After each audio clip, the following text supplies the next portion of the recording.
Hey, what's going on? I'm Matt O'Leary back with another video, and today we're going to be breaking down what happened yesterday in terms of the Jets trying to get to a 53-man roster.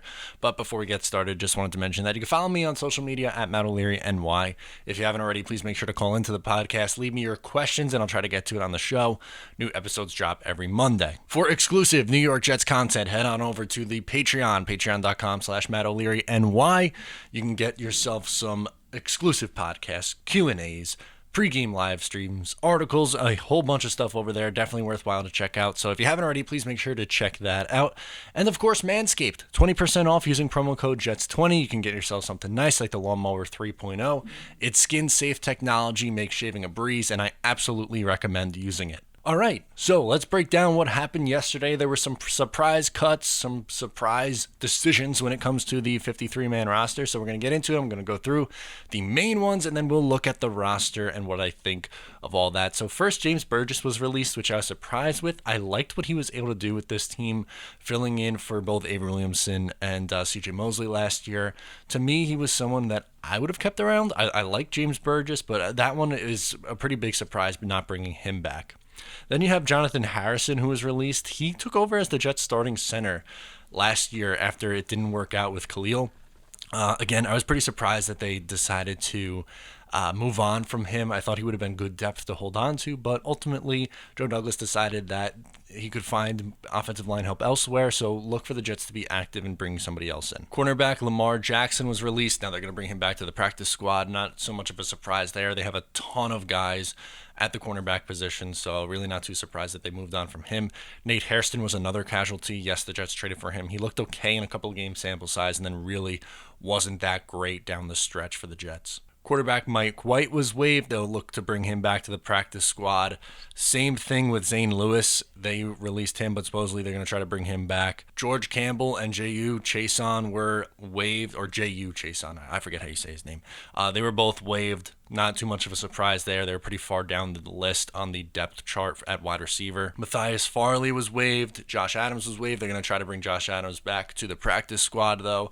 Lawrence Cager and Josh Malone were both waived, which is ironic because they were starting outside wide receivers for the Jets just last week. Dante Moncrief was relieved. Not a surprise. He was really bad. They just needed bodies, and it didn't work out. I'm not surprised that it didn't work out, so they decided to move on from him. Again, I don't have any issue with that. Daniel Brown being released was a little bit surprising. I thought the Jets would hold on to him at the tight end position. He actually caught a random touchdown pass for the Jets against the Redskins from Sam Darnold, but that one came as a little bit of a surprise. Offensive line depth, Josh Andrews was waived. Again, I think they're going to be active in looking to bring in some more offensive linemen here. David Fales was waived, but he's going to be brought back to the practice squad. He will probably back up Sam Darnold in week 1 because Joe Flacco is not going to be ready, and James Morgan is not ready for the NFL. And lastly, Bryce Hall, who the Jets took in the later rounds of the draft, will be moved to reserves and non-football injury. So he will eventually come back. I'm glad that they kept him around. I really think he could be a starter at some point in this league. So those were the roster changes. Now we can get into what the depth chart looks like at each position. So right now the Jets have 3 quarterbacks. Sam Darnold obviously is going to be the starter. Joe Flacco isn't ready yet, but he is going to be the backup once he's healthy, and James Morgan made the roster. We can get into whether or not that was a good draft pick or not, but yes, he made the roster. Your 3 running backs, Le'Veon Bell, Frank Gore, LaMichael Pirine, no surprise there. Wide receivers, Brashad Perriman, Denzel Mims, Jameson Crowder in the slot. Braxton Berrios, Chris Hogan's wide receiver 5, Jeff Smith, wide receiver 6, and Vincent Smith, who was originally moved to IR and made the roster as well. 3 tight ends made the roster: Chris Herndon, Ryan Griffin, and Trayvon Wesco. They supposedly really like Wesco. He's been pretty good in camp. Can play fullback as well, a versatile blocker, so no surprise that he made the roster. Just a little bit surprised that they didn't also carry Brown here. Right now, the Jets have 3 tackles on the roster: Mekhi Becton, George Fant, and Chuma Edoga.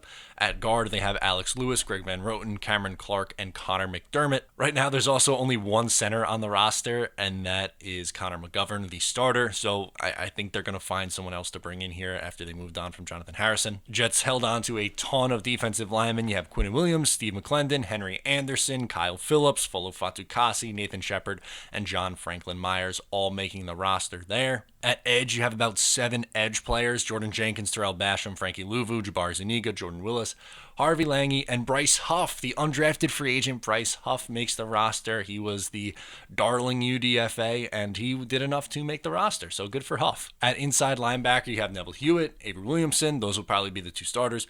Blake Cashman and Patrick Onwuasor. Right now, the Jets have 5 corners on the roster, and that's Bless Austin, Pierre Desir, Brian Poole, who play the slot, Arthur Mollett, and Quincy Wilson. Again, Bryce Hall will start the season on the reserve list, and I was surprised that Nate Hairston did not make the roster. At safety, the Jets decided to carry 3 safeties: Marcus May, Bradley McDougall, and Ashton Davis. No surprise there, Matthias Farley was the casualty in that group. Special teams right now, your kicker is Sam Ficken, your punter is Braden Mann, and your long snapper is Thomas Hennessy. Maybe the Jets bring in a kicker, maybe they look to add another wide receiver. I would definitely think that they are going to bring in some offensive line help, but as of right now, this is what the roster looks like. It was a busy day for the New York Jets yesterday, a couple of surprises, but just wanted to get the news out there to you guys. Yes, I know I'm a day late. I had the interview set up already, scheduled to go out yesterday, so I'm doing this today.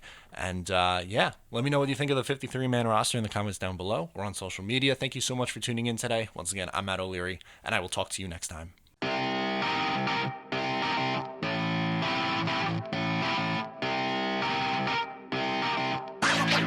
Wow.